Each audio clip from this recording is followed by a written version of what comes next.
How you doing, my brothers from another mother? It's Easter 2020.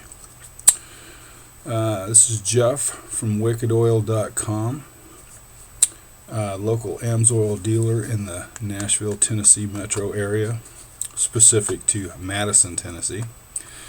Anyway, visit us on the web, please. We can take care of all of your lubrication needs with the best oil you're going to find. Anyway, with that said, I would like to address a subject that is important to me. And if you're watching this video, I presume it is important to you too. I am currently restoring my foreskin, and it is a tedious task, to say the least.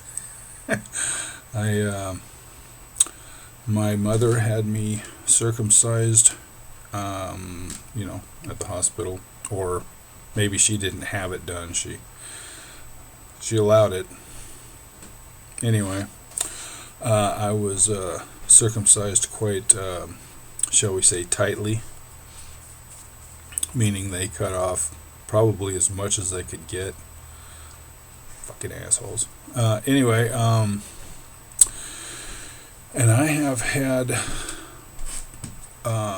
have noticed for years that the head of my penis, the corona as it's called, very dry, almost prune-like, very chafed. I mean, my dick rubs the inside of my pants. It always finds its way through. I wear kind of boxer briefs, and because they're more comfortable, and I find that my dick always finds its way through that. It's one button on there, and an overlap on my underwear, and my dick finds its way through there somehow or another. And next thing I know, it's scraping across the inside of my zipper, or somewhere in my pants or whatever, and it's very uncomfortable. And anyway, I assume you're having the same problem or similar. I want to share something with you because I've watched a lot of videos out there and on this subject, and there's something that I don't see anybody covering, and admittedly I probably haven't seen all the videos out there, because some of them are just people that just want to prattle on and on and on about really not what I'm viewing the video for. So I wanted to show you a technique, because I've tried different things, and I started last year, probably around February, and I tried several different techniques, basically with a harness and tension and stuff like that. And I had a little bit of success, but like a lot of people, it just kind of, I don't know, wasn't happening fast enough. I don't think it was that it wasn't happening fast enough. It's that I just didn't find a technique that was really working for me, something that I could really say is giving me some results. So, since I don't have the extra skin needed to use like a TLC tugger or something like that yet, I resorted to what they call the canister method, which what I got last year was some 35 millimeter film canisters. The little black ones are, I don't know, what, an inch and a half tall, and I don't know how big around they are. Anyway, now I don't have a giant pecker, but I don't have a little one either, so I'm very average. In fact, I believe I'm listed as just over average. So I'm pushing right around 6 inches, if that matters. But it's not the length that matters; it's the circumference that you really have to deal with here, in my opinion. I'm not an expert. I'm just sharing information with you that I've figured out. And I got my success, my limited success, using the 35 millimeter canisters, and there's plenty of documentation out there on the internet for that. I don't need to go into deep explanation or anything like that here. Go to norm.org, norm.org. They've got an extensive library of information on this subject. So anyway, it's real easy to get discouraged doing this because being a guy, most of us, I'm sure most of us, if not all of us, we start something and it's like all we see is the finish line. I just want to know, when are we going to get over there? And we rush, we hustle, we try to cheat, whatever it takes to get to the finish line. And this is not the situation where you do that. Okay. I'm 57 years old. I just turned 57 on the 6th of March. And in my years, I have learned a very valuable lesson, and that is slow works really good. Slow and methodical works best on just about everything. And notice I said just about everything. So, and this definitely falls right square in that category. So, to cut to the chase, what I wanted to share with you is how to get some results in a reasonable amount of time. Now, this is Easter 2020. Like I said, it's the 12th of April 2020, and I started this about a month ago. Restarted about a month ago because I really need to. I need to get this skin built up. And the first thing I did, now I made this a year ago, and this is actually a tube that Airbourne, I don't know what it's called, it's vitamin C, but it's like Self-Adhesive tablets. You put it in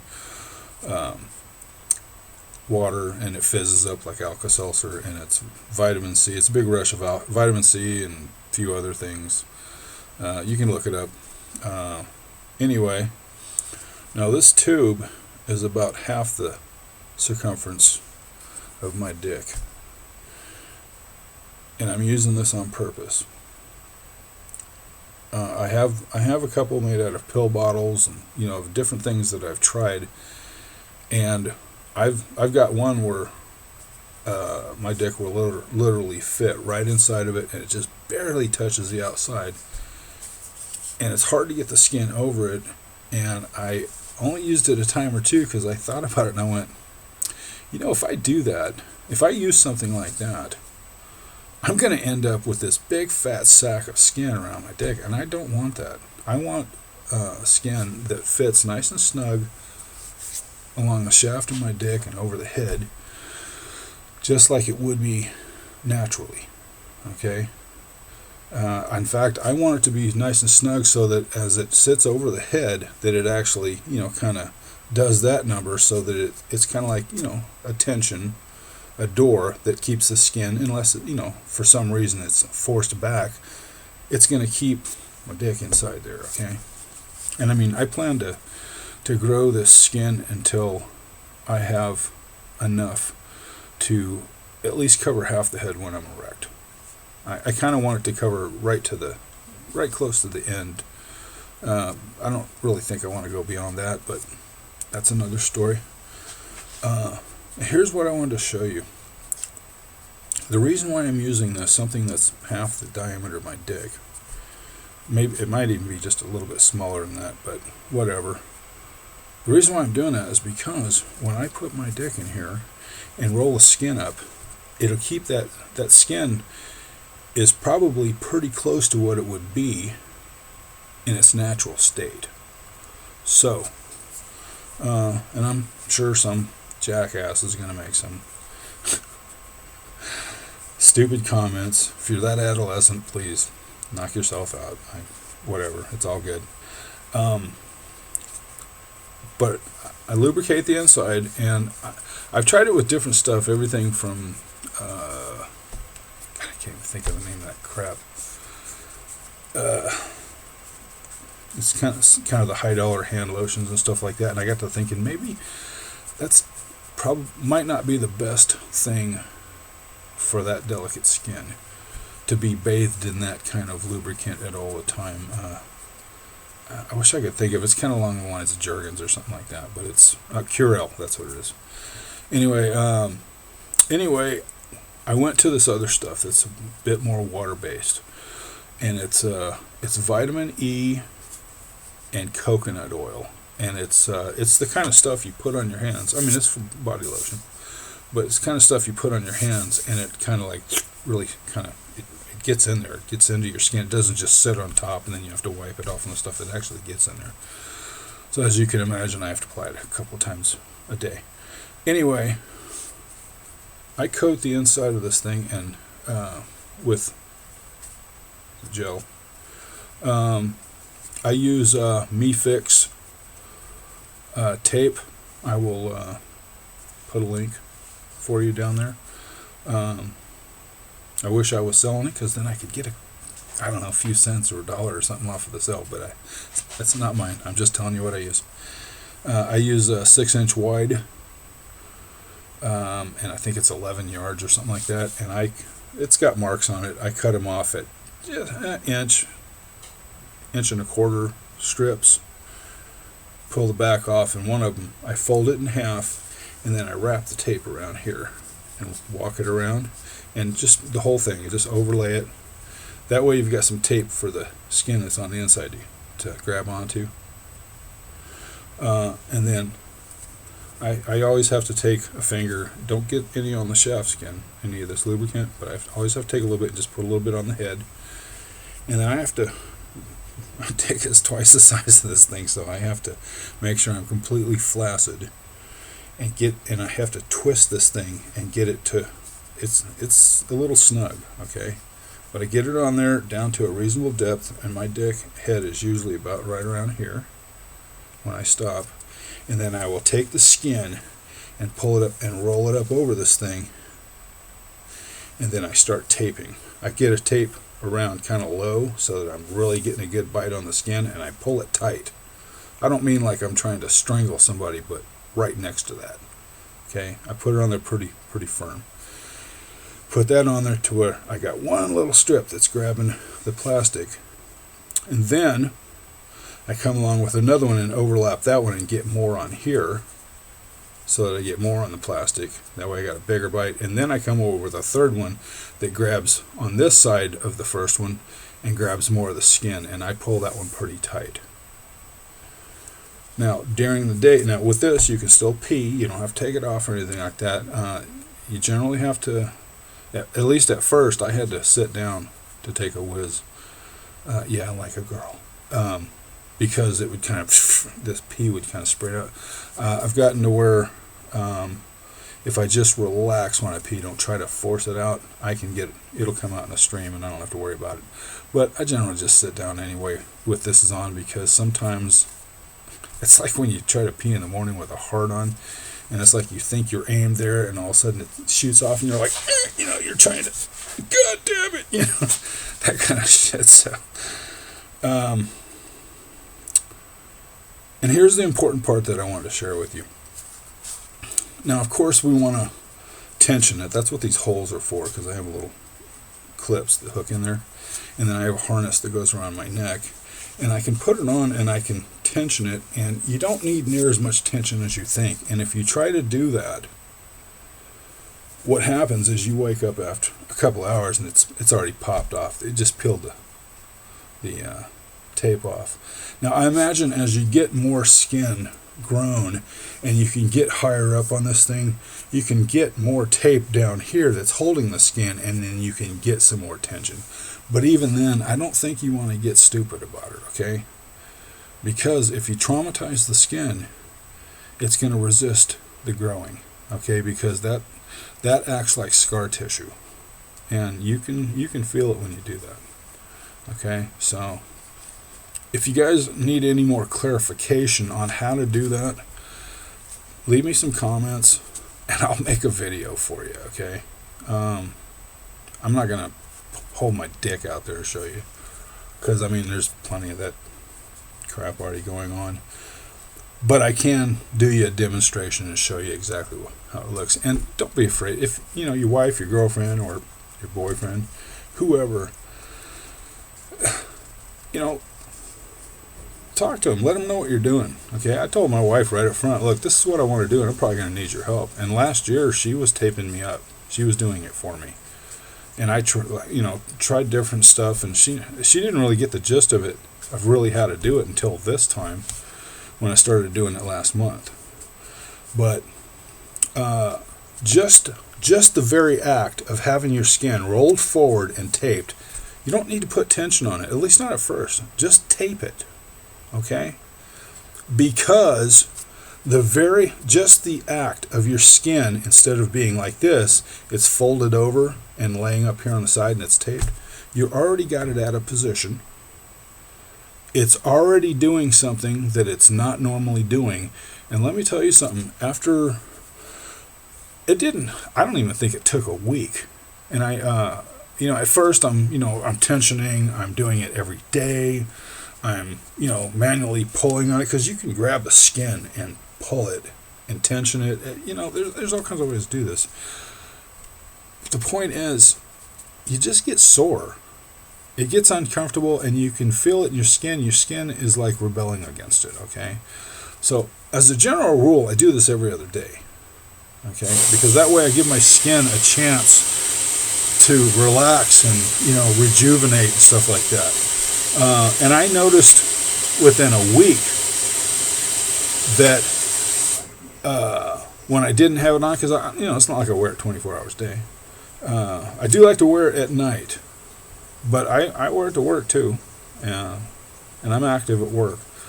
But I noticed that when I'm not wearing it, sure, when I first take it off or take a shower, I've had it and I've been running water on it and cleaning it and stuff like that. But as soon as I relax, sit down or whatever, it just kind of sits, your dick, you bend over, your dick pulls back. You can't help because it's attached to shit underneath there. And it ends up with just a little bit of skin laying around the edge of the corona here, okay? And like last year, it didn't take very long at all, and I had, not shiny, but you could see just a little glistening right around the edge of the corona there, right around the edge of the head. And I was like, wow, it does work like that, Now this time, about 2 weeks in of doing this, and I went from doing it every day for, I'm talking about 15 hours, 16 hours a day, trying tensioning, just putting it on, just whatever, to doing it every other day. And I noticed it took about, it was right around 14 days. And all of a sudden one day I was at work and I noticed, man, my dick just feels comfortable, man. It feels, this thing, I'm climbing ladders, I'm doing shit, and I'm sitting in my truck because I deliver concrete. And you sit down, and this thing gets jammed up against your pants, and then it's jamming in, and you have to adjust and everything, but, we're guys who have a dick, we have to adjust anyway, so whatever.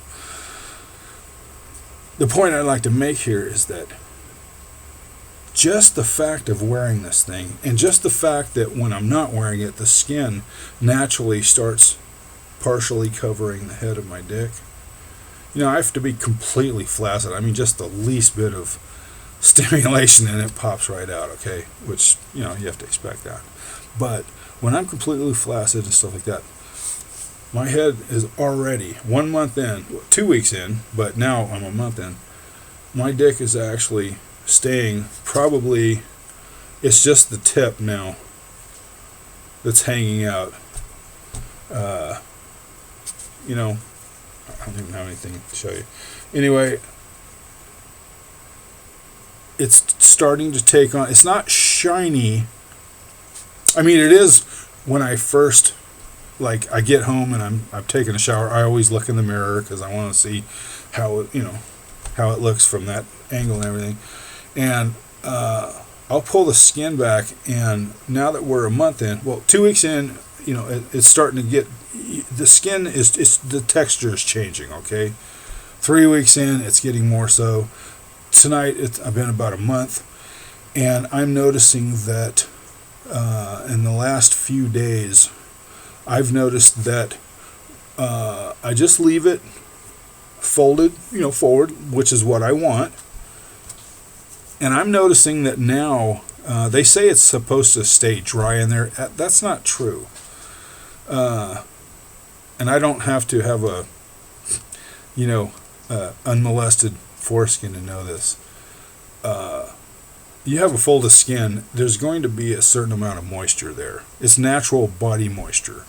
And they say that when you have a healthy foreskin, whether it's original or regrown, that the skin takes on the head takes on this glossy, kind of shiny texture, and the skin that's on the inside, of the fold, the whole thing there kind of has this, I don't want to say pungent, but it has that kind of, that skin folded smell, which is healthy as long as you're keeping it clean.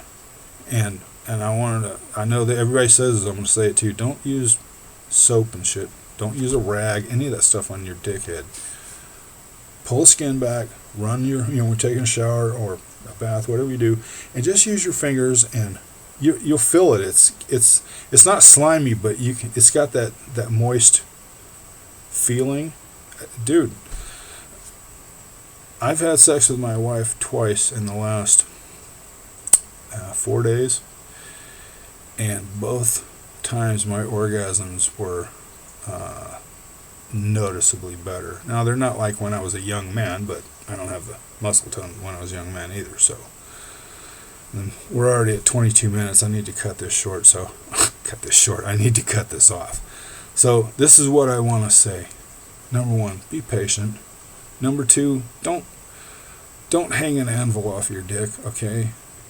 Just the fact that the skin is folded over and taped in a position that it's not used to, you're training the skin, and that's what this is about, training the skin. Because if you think about it, if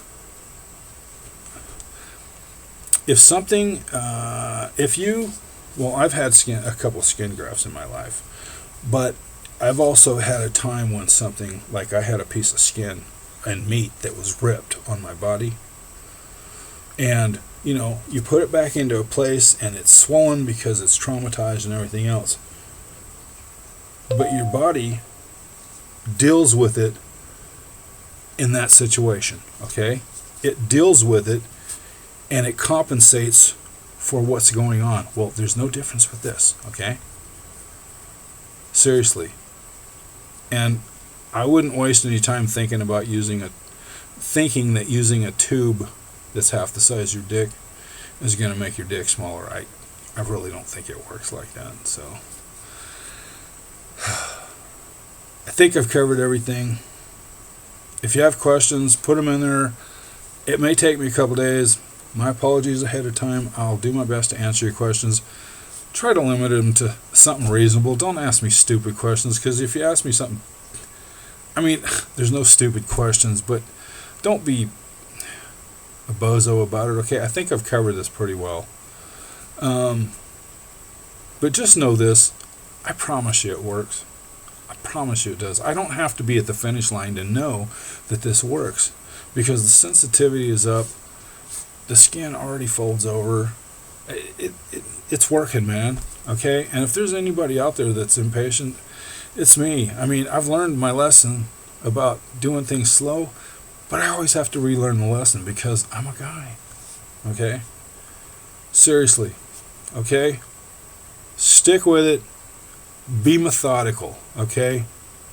And if it does make your dick a little smaller, dude, I'd rather have a smaller dick that's sensitive and works right than a giant dick that doesn't work, or that won't stay hard, or it's so callous that I can't have an orgasm. The only way I can do it is to take sandpaper and rub it up inside my dick. Who wants that crap, okay? We want sensitive, we want to feel it, we want to enjoy it.